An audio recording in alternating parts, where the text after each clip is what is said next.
What's up, everyone? I'm Kevin Rempel, and I'm here with Peter Morel. I have a lot of people always asking me with the instructional content I put out, asking for some off-ice workouts or what to do away from the rink to look after yourself for sledge hockey. And Peter, I found some phenomenal content on Instagram, particularly about the work that you do, helping both people with disabilities and without. Yep. So to begin, maybe can you just tell us a little bit about your injury, how you got into sledge hockey, and how you got into personal training? Yeah, I have spina bifida, which is from birth. It's a neural tube defect of the spine. I've been involved in sledge hockey for over 20 years. I was on the original board of directors at Sledge Hockey of Canada before Hockey Canada picked up Sledge.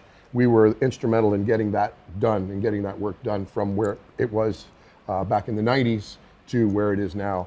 And I've been playing ever since, and I love the sport. It's a great sport. One of the best para sports you can actually get into, obviously. Hell yeah. And but as far as personal training is concerned, I was doing another industry long before I got into personal training. I was disillusioned primarily about what I was doing, and it was a go nowhere situation sort of thing. I was sitting down with my business partner, who's my business partner now, one day, and kind of saying, I got to find something else to do. So we sat down and we said, listen, what do you like to do? I said, well, I love to work out. I love to go to the gym. And back in those days, back in the early 90s, the fitness industry was just starting to take off. It was really starting to boom. So I enrolled in my first of 5 certification courses and started my own business as a sole proprietorship and became Top Shape personal trainers. And then my business partner came on. We incorporated and bought our property and opened up our own facility. And I went to adaptive fitness. He does another thing altogether. So we have 6 trainers on staff in our facility that all are experts in different fields. And my niche is the adaptive stuff and the para sport side of things. Mm-hmm.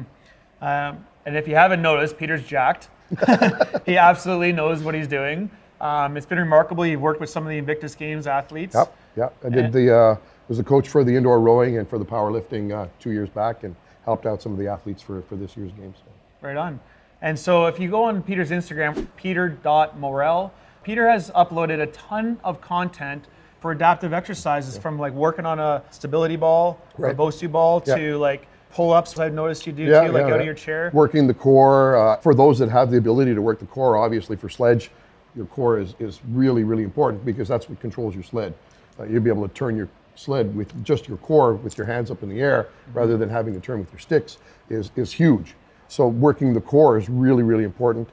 Keeping the shoulders safe, working the rotator cuffs, especially for somebody who has a mobility impairment like myself that's in a wheelchair. Because the day-to-day activities, just pushing the chair, transfers, and then you're picking up a high-intensity sport like sledge can really be hell on your shoulders. And we have all got shoulder problems, right? So. Totally. Yeah, I've definitely experienced that myself. So if for the sledge hockey players out there that are looking for the basics, like they just want to know like what's some of the most simple things but really valuable things they can do to look after the shoulders, what maybe 3 exercises could you leave them with to think about? I want to say first, primarily, you want to make sure that everything's balanced.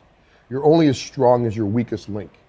So if your shoulders aren't balanced in a push-pull sort of manner, so most people, especially people in wheelchairs, when I train them, I want to train them in a push-pull. For every push motion you do, you need to do a pull motion as well. So you're working that shoulder joint in both planes of motion. So if you're doing a lateral raise, you need to do a front shoulder raise or a rear delt raise to get the shoulder really, really well-rounded and making sure that there's no major imbalances in strength between the opposing muscle groups.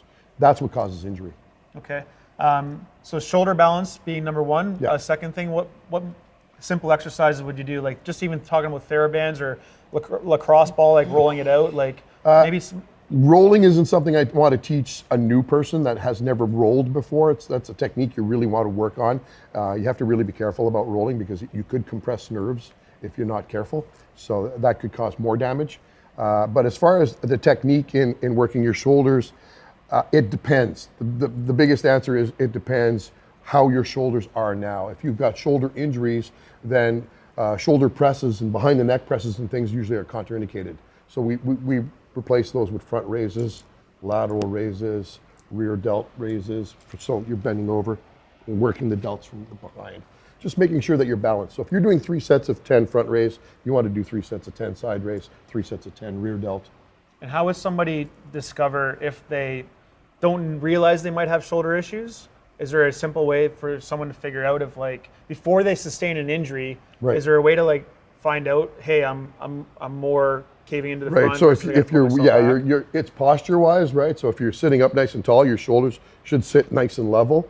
If your shoulders are rolled forward, obviously, then you've got tight anterior muscles rather than posterior. So you want to work the posterior chain and get those shoulders to start coming back. If the shoulders are falling back or falling sideways, or if you're doing one of these, then obviously there's an imbalance there, and you need to figure out what that imbalance is. Go see a trainer, see a strength and conditioning specialist, have an evaluation done, have them look at you and find out where your weaknesses are, and then start working on those in the gym right away. For sure. Cool. Thank you. If anyone wants to learn more, peter.morel is where you can find him on Instagram. Do you have a website for Topshape.ca. Topshape.ca? Yeah, all our information from the company and the gym is up there, and people can get my information there, and they can contact me through my website.